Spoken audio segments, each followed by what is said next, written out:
Après Black KK et Ant-Man, un film que tout le monde devrait voir, Spike Lee est désormais de retour avec son nouveau film Da 5 Bloods, cette fois-ci disponible uniquement sur Netflix.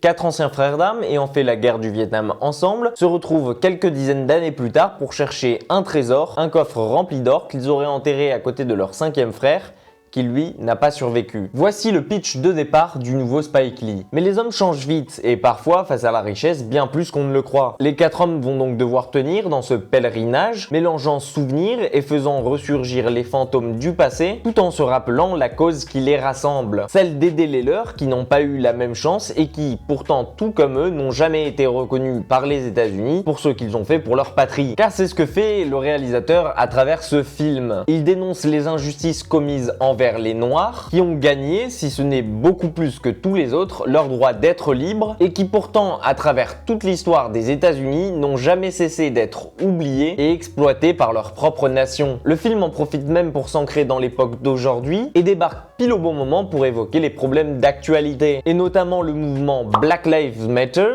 qu'il met en avant, qui parcourt l'Amérique ces derniers jours, tout en profitant pour tacler Trump sur son passage. Nous entraînant au cœur d'un Vietnam moderne, et bien loin de celui qu'ont connu ses frères d'armes, Da 5 Bloods nous offre des scènes riches et fortes en émotions, que ce soit du côté des retrouvailles ou de leur quête de fortune qui va s'avérer plus périlleuse que prévu. Car si cet or leur appartient, il attire beaucoup l'attention et va même pousser jusqu'à certains à dévoiler leur véritable nature. Il leur faudra donc beaucoup de courage pour se retrouver là où ils se tenaient déjà auparavant et refaire face à l'histoire et à toutes les atrocités qui ont été commises à cet endroit. Car les conflits d'avant, bien que lointains pour certains, réapparaissent. Et pour d'autres, il est encore difficile aujourd'hui de faire confiance à un peuple qui auparavant représentait l'ennemi commun. Mêlant scènes du passé et scènes du présent, Spike Lee nous propose ici de traverser les époques, mais aussi l'histoire du peuple noir américain grâce à d'ingénieux flashbacks mettant en scène nos 5 compagnons. Ce n'est donc pas un simple film de guerre avec une histoire de trésor que l'on voit ici. Da 5 Bloods est bien plus que ça et en profite pour nous dépeindre les horreurs de la guerre, celles qui ont été commises au Vietnam, mais aussi pour mettre le doigt sur ce qu'il se passe encore aujourd'hui en Amérique contre le peuple afro-américain et qui continue malgré tout de durer par le biais du racisme. Si Spike Lee est connu pour les idéaux qu'il a à cœur de mettre en avant à travers ses films, il y a bien un autre domaine dans lequel il est connu et auquel sa dernière œuvre n'échappe pas. Il s'agit bien entendu de sa bande originale. Tout simplement superbe, celle-ci nous accompagne tout au long du film et ajoute aux scènes fortes en émotion un certain réalisme et il n'est pas un moment sans que celle-ci ne soit présente. Concernant les acteurs, on notera bien entendu la présence de Chadwick Boseman, notre cher Black Panther, mais aussi Paul Walter Hauser, aperçu récemment dans le tout dernier mais très bon Clint Eastwood,